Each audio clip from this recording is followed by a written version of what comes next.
नमस्कार। वैदेही शरण ज्ञान दर्पण चैनल पर आपका स्वागत करते हैं।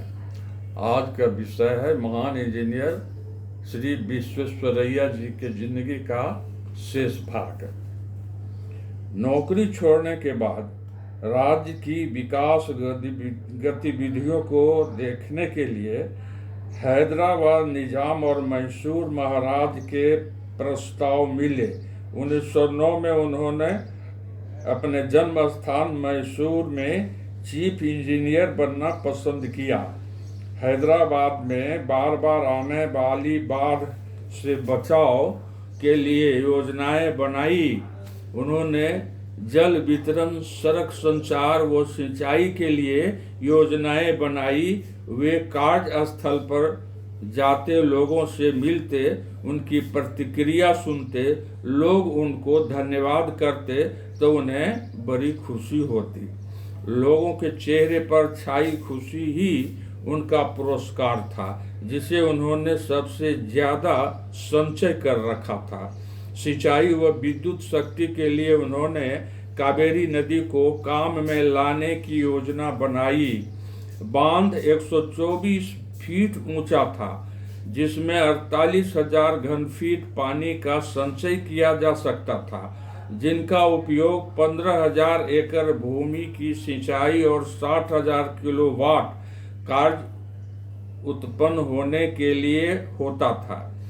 कृष्णा राज सागर बांध भारत में बना सबसे बड़ा जलाशय था। यह टूरिस्ट केंद्र हो गया। विश्वेश्वरैया का एक स्वप्न पूरा हो गया। एक बार उन्हें मैसूर के महाराज ने दरबार में आने का निमंत्रण दिया। उन्होंने उसे ठुकरा दिया। कारण पूछने पर बताया गया कि अंग्रेज के लिए कुर्सी पर बैठने की व्यवस्था होती है एवं भारतीयों को धरती पर बैठने की व्यवस्था होती है। बाद में मैसूर के महाराज ने सबके लिए कुर्सी पर बैठने की व्यवस्था की थी। अब विश्वेश्वरैया जी में स्वाभिमान कूट कूट कर भरा था। विश्वेश्वरैया जी का विचार था कि शिक्षा के द्वारा ही बाल विवाह, दहेज, अशिक्षा और जाति भेद की धारणाओं जैसी सामाजिक बुराइयों से लड़ा जा सकता है। उनके विचार में हमारी कमजोरियों का कारण जाति प्रथा है और यही बुराई अस्थायी रूप से अधिकांश जनता के पतन का कारण भी है। शिक्षा के द्वारा वे उनके ज्ञान को बढ़ाकर उन्हें नौकरी के योग्य बनाना चाहते थे। विश्वेश्वरैया आरक्षण के विरुद्ध थे। इस कारण से उनमें और महाराजा से मतभेद हो गया। विश्वेश्वरैया ने जोर दिया कि सरकारी पदों की गुणवत्ता को कम नहीं करेंगे। यह आलस्य व अकार्य कुशलता को जन्म देता है। जब उन्होंने देखा कि महाराज निम्न एवं पिछड़े वर्ग हेतु लोगों की भलाई के लिए नियम में ढील देने के लिए दृढ़ संकल्प है, तो उन्होंने 1919 में त्याग पत्र दे दिया। नौकरी छोड़ने के बाद सरकारी कार का उपयोग न करने अपने कार में घर लौटे।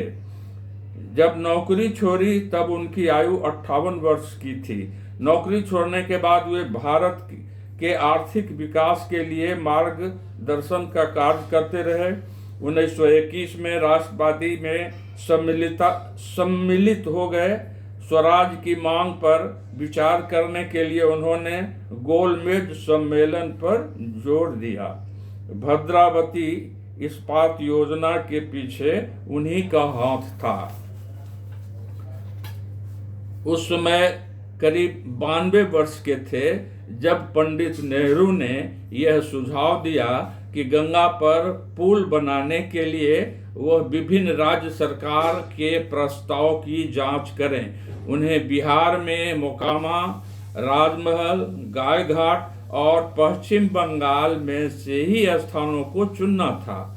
नेहरू ने यह सोचकर उन्हें चुना कि वे ईमानदार, चरित्रवान एवं उदार दृष्टिकोण रखने वाले इंजीनियर हैं जो पक्षपात रहित निर्णय ले सकते हैं, स्थानीय दबाव के ऊपर उठकर कार्य कर सकते हैं, उनका सब सम्मान करते हैं, वे जो निर्णय लेंगे सब स्वीकार करेंगे। उन्होंने मोकामा और फरक्का 2 स्थानों को पुल बनाने के लिए चुना।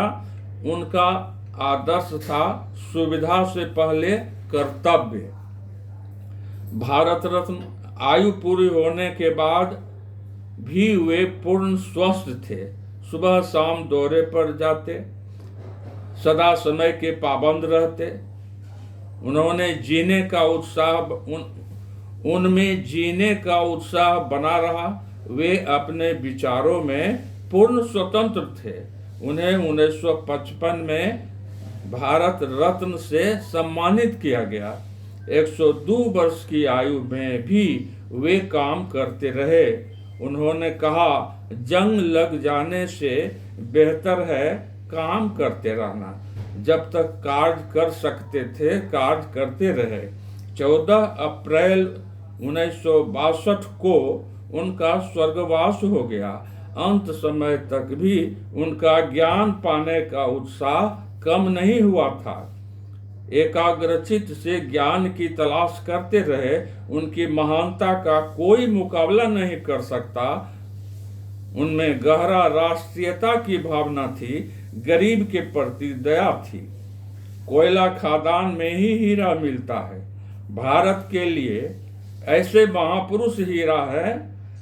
पूरा देशवासी उन्हें नमन करता है। भाइयों, देश के इतिहास लिखने वाले स्वार्थी लोगों ने देश के वीर कर्मठ महापुरुषों की जीवनी समाज के सामने आने नहीं दिया। देश को लूटने वाले आक्रांताओं को ही महान साबित करने का प्रयास किया। आज देशवासी को देश के महान सपूतों की जिंदगी को जानना आवश्यक है। हम सब देश के महान सपूत के संतान हैं, वीर हैं, कायर नहीं है। हमें अपना मानसिक गुलामी को दूर करना चाहिए और महापुरुषों की जीवनी से हमें सीख लेनी चाहिए। धन्यवाद। यदि चैनल अच्छा लगे तो इसे सब्सक्राइब अवश्य कर दें, लाइक करें एवं शेयर कर दें।